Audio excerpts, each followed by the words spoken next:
Hello दोस्तों, स्वागत है आप सभी का आपके अपने YouTube चैनल स्टडी विद दया में। दोस्तों, आज का हमारा वीडियो जैन धर्म के दूसरा भाग है और इसके पहले भाग में हमने जैन धर्म की पृष्ठभूमि के बारे में पढ़ा था कि इस धर्म के विस्तार होने में क्या परिस्थितियां रहीं उस समय की, जो यह धर्म इतनी बड़ी संख्या में लोग इससे जुड़े और इस धर्म का प्रचार प्रसार हुआ। तो जो आज का हमारा वीडियो है उसके आगे का वीडियो है, उसका बचा हुआ भाग कि आगे जाकर के यह धर्म किस तरह से दो भागों में टूटता है। इसके प्रचार प्रसार के लिए जैन सभाओं का आयोजन किया जाता है और इसकी साहित्यिक रचनाएं की जाती हैं। तो उन सभी बिंदुओं के बारे में आज हम चर्चा करेंगे जहां से काफ़ी सारे प्रश्न बनते हैं। तो आइए शुरू करते हैं हम आज के अपने दूसरे भाग को। तो सबसे पहले हम बात करते हैं कि जैन सभाओं के बारे में कि जैन सभाएं बौद्ध धर्म की तरह जैन धर्म में भी दो जैन सभाओं का आयोजन किया गया। प्रथम जैन सभा इसकी पाटलिपुत्र में 4वीं शताब्दी ईसा पूर्व में हुई स्थूलभद्र की अध्यक्षता में। ये वही स्थूलभद्र हैं जो आगे जाकर के श्वेतांबर के संस्थापक बनते हैं जब दो भागों में टूट जाता है।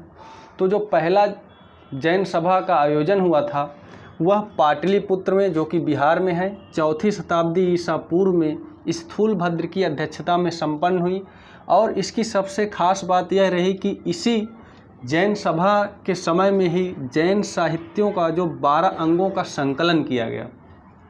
जो जैन साहित्य में 12 अंग हैं, तो 12 अंगों का संकलन प्रथम जैन सभा के काल में ही किया गया। और द्वितीय जो जैन सभा का आयोजन हुआ वल्लभी गुजरात में 6ठी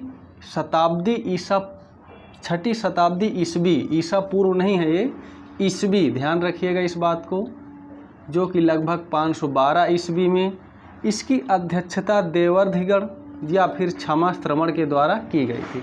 ये दो में से कोई एक नाम मिलेगा, या फिर देवर्धिगण या फिर क्षमा श्रमण, तो दो में से जो भी एक रहेगा वो आप सही करिएगा।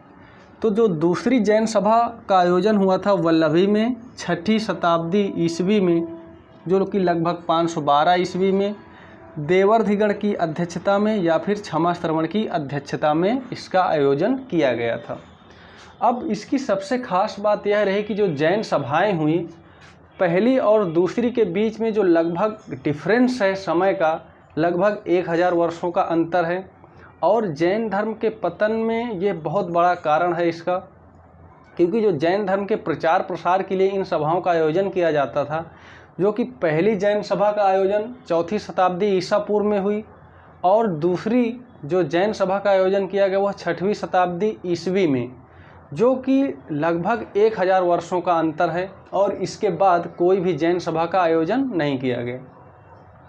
तो प्रथम जैन सभा पाटलिपुत्र में 4वीं शताब्दी ईसा पूर्व और दूसरी जैन सभा जो है वल्लभी गुजरात में 6ठी शताब्दी ईस्वी, जो कि लगभग 512 ईस्वी में इसका आयोजन किया गया था।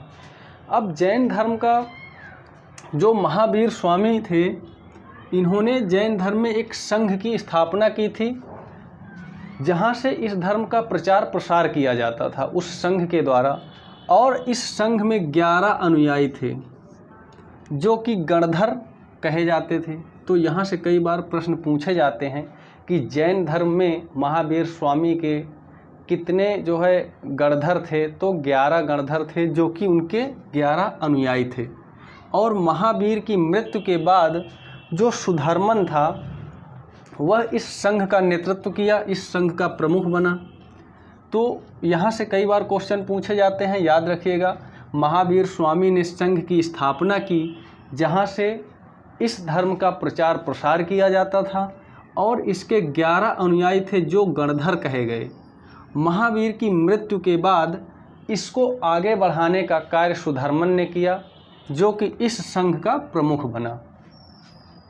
अब इसके बाद हम देखते हैं कि जो जैन धर्म का विभाजन होता है, आगे जा कर के जैन धर्म दो भागों में टूट जाता है चंद्रगुप्त मौर्य के शासनकाल में।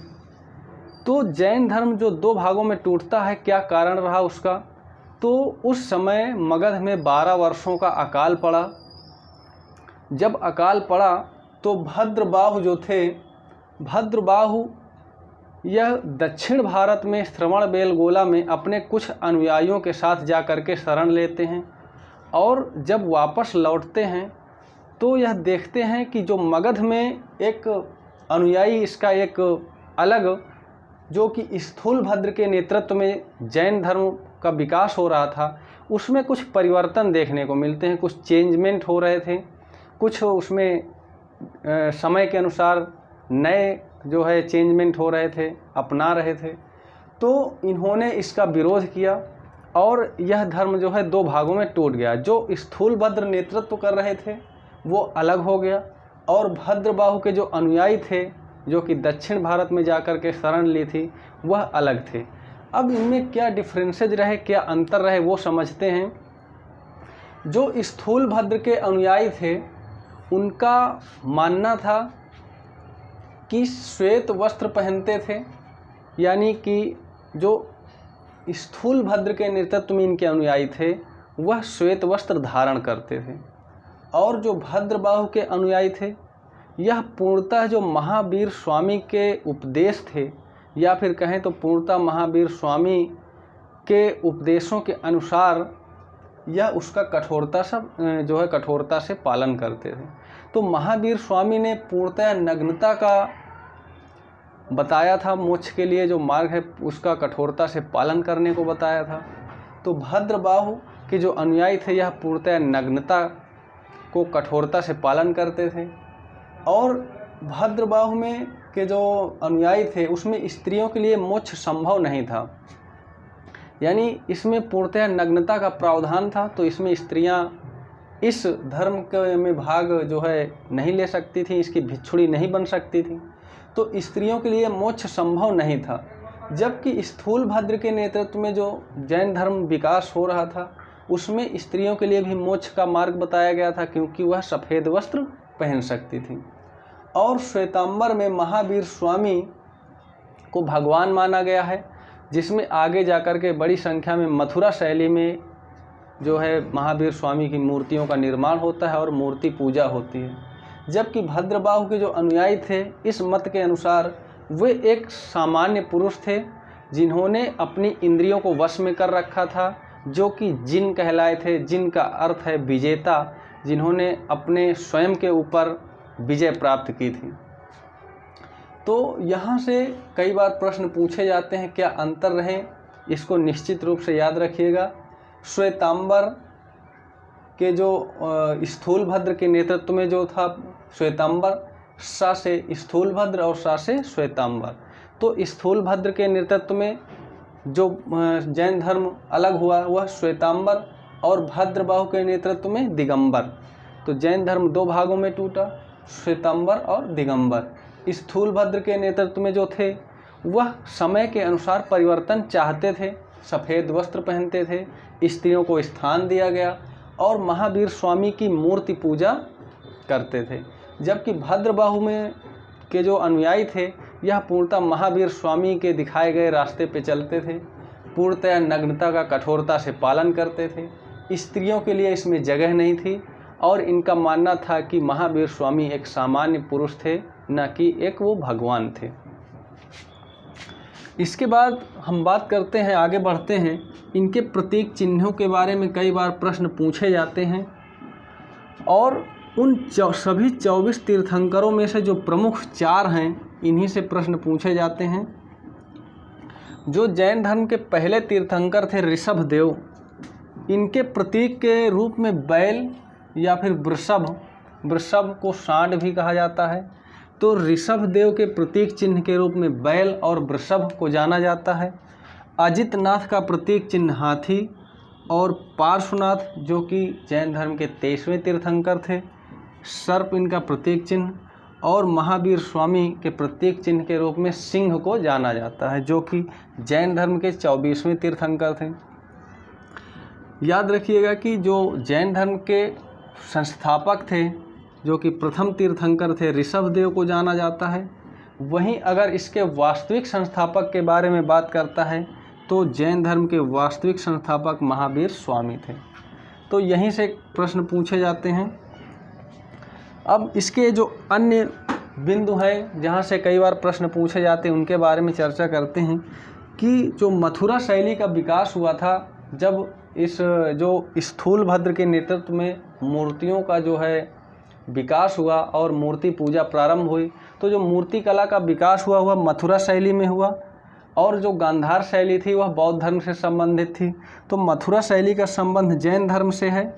खजुराहो का जो मंदिर है, कई बार प्रश्न पूछा जाता है कि खजुराहो का मंदिर किस धर्म से संबंधित है। तो खजुराहो का मंदिर जो है जैन धर्म और हिंदू धर्म दोनों से संबंधित है, और इसको जो है चंदेल शासकों के द्वारा बनवाया गया था, जो कि मध्य प्रदेश में है। इसके बाद दिलवाड़ा का जो मंदिर है, यहाँ से प्रश्न पूछा जाता है कि दिलवाड़ा का मंदिर जो है किसने बनवाया था और किस धर्म से संबंधित है। तो जो दिलवाड़ा का मंदिर है यह जैन धर्म से संबंधित है, और इसे सोलंकी शासकों के द्वारा बनवाया गया था। सोलंकी शासकों में मुख्य रूप से इसके मंत्री जो कि बिमल शाह के द्वारा बनवाया गया था, और बिमल शाह को इसका मुख्य श्रेय जाता है। तो यहाँ से कई बार प्रश्न पूछे जाते हैं किन शासकों के द्वारा बनवाया गया और किस धर्म से संबंधित हैं, तो आप लोग इसे निश्चित रूप से याद रखिएगा। श्रवणबेलगोला में बाहुबली की एक विशाल मूर्ति है जिसका संबंध जैन धर्म से है, और श्रवणबेलगोला में ही 12 वर्ष पर महामस्तकाभिषेक का जो एक मुख्य त्यौहार के रूप में 12 वर्ष पर आयोजित किया जाता है, और वहाँ बहुत बड़ी संख्या में बाहुबली की मूर्तियों की पूजा की जाती है।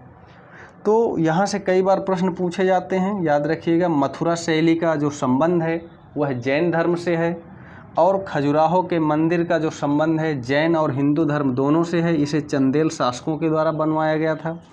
दिलवाड़ा का मंदिर जैन धर्म से संबंधित है, इसे सोलंकी शासकों के द्वारा बनवाया गया था। श्रवणबेलगोला में जो बाहुबली की विशाल मूर्ति है ये भी जैन धर्म से संबंधित है, और इसे गंग वंश के शासकों के द्वारा बनवाया गया था। अब इसके बाद आगे बढ़ते हैं, हम जैन साहित्यों के बारे में बात करते हैं कि जो जैन साहित्य है जहाँ से हमें इस धर्म की जानकारी मिलती है प्रमुख। तो जैन साहित्य में जो इसकी भाषा है, अर्ध मगधी भाषा में जैन साहित्यों की रचना की गई है। बौद्ध धर्म में आपने पढ़ा था कि पाली भाषा में बौद्ध धर्म की जो मुख्य भाषा है, जैन साहित्य की जो मुख्य भाषा है वह अर्ध मगधी भाषा है, और इसमें 12 अंग की रचना की गई। अभी आपने पढ़ा था यहाँ पर कि जैन साहित्य में 12 अंगों का संकलन जो प्रथम जैन सभा के दौरान किया गया था। तो जो 12 अंग हैं जैन धर्म के, इसमें जैन सिद्धांतों का संकलन किया गया है, और इन अंगों को समझने के लिए उपांगों का संकलन किया गया जिनकी संख्या भी 12 है। इसमें अंग का विस्तार किया गया है। जिस तरह से वेदों को समझने के लिए वेदांगों की रचना हुई थी, उसी तरह जैन साहित्य में भी अंग को समझने के लिए उपांग की रचना हुई, और इसमें अंग का ही विस्तार किया गया। तो अंग की संख्या भी 12 और उपांगों की संख्या भी 12। प्रकीर्ण इसकी संख्या 10 है, और इसमें ग्रंथों के जो है परिशिष्ट किया गया है, उसका विश्लेषण किया गया है। इसके बाद छेद सूत्र और मूल सूत्र, इसमें भी भिक्षुकों और भिक्षुणियों के नियम के बारे में जो है उनको क्या आचरण करने चाहिए, क्या नियम चाहिए, उनका संकलन किया गया है। छेद सूत्र की जो है संख्या 6 है, और मूल सूत्र की संख्या 4 है। तो छेद सूत्र में की जो संख्या है 6 और मूल सूत्र की संख्या 4। इसमें जो बताया गया है भिक्षुकों और भिक्षुणियों के जो है नियम और आचरण के बारे में संकलन किया गया है।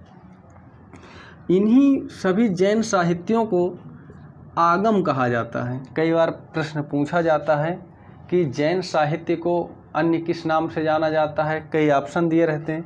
तो जैन साहित्य को आगम कहा जाता है। भगवती सूत्र जो कि आपने पढ़ा था पिछले वीडियो में, इससे महाजनपदों के जो है उल्लेख मिलता है। इसमें बौद्ध धर्म के जो है अंगुत्तर निकाय और जैन धर्म के साहित्य भगवती सूत्र से ही हमें 16 महाजनपदों की जानकारी मिलती है। तो भगवती सूत्र जो है महावीर एवं अन्य जैन मुनियों का जीवन चरित्र इसमें मिलता है। जो भगवती सूत्र है इसमें जो जैन धर्म के तीर्थंकर हुए, जो महावीर स्वामी और भी अन्य तीर्थंकरों का जो जीवन चरित्र है वह भगवती सूत्र से मिलता है। कल्पसूत्र ये बहुत इम्पोर्टेंट है क्योंकि इसकी रचना भद्रबाहु के द्वारा की गई है। इसमें जैन धर्म के प्रारंभिक इतिहास के बारे में जानकारी मिलती है और जैन धर्म में एक इसका मुख्य बिंदु है, ऐसा जैन धर्म में माना जाता है कि मोक्ष की प्राप्ति के लिए एक विशेष विधि अपनाई जाती थी जिसे संलेखना विधि या फिर संधारा विधि कहा जाता था। यह विधि मोक्ष प्राप्ति के लिए अपनाई जाती थी। इसमें व्यक्ति को अंत समय में भूखे रह करके एकांतवास में अपने प्राण त्यागने होते थे जिसे संलेखना विधि कहा जाता था। चंद्रगुप्त मौर्य ने भी श्रवणबेलगोला में जाकर के संलेखना विधि के द्वारा अपना प्राण त्याग किया था, तो इसे भी याद रखिएगा। संलेखना विधि या फिर संधारा विधि का जो संबंध है वह जैन धर्म से है और इसके अनुसार व्यक्ति को भूखे रहकर अपने प्राण त्याग करने होते हैं। तो आज के इस वीडियो में हमने जो जैन धर्म के जैन सभाएं हैं और जैन धर्म का विभाजन किन परिस्थितियों में होता है और इसमें क्या अलग अलग डिफरेंस हैं, इसके बाद प्रतीक चिन्हों के बारे में, अन्य इसकी क्या विशेषताएं रहीं और जैन साहित्यों के बारे में हमने जानकारी प्राप्त की, जिसमें आपके काफ़ी सारे प्रश्न बनते हैं। और अगर आप ये वीडियो और इसके पहले का पार्ट 1 वीडियो देखते हैं तो शायद ही कोई प्रश्न छूटेगा, तो आप लोग ज़रूर देखिएगा। धन्यवाद।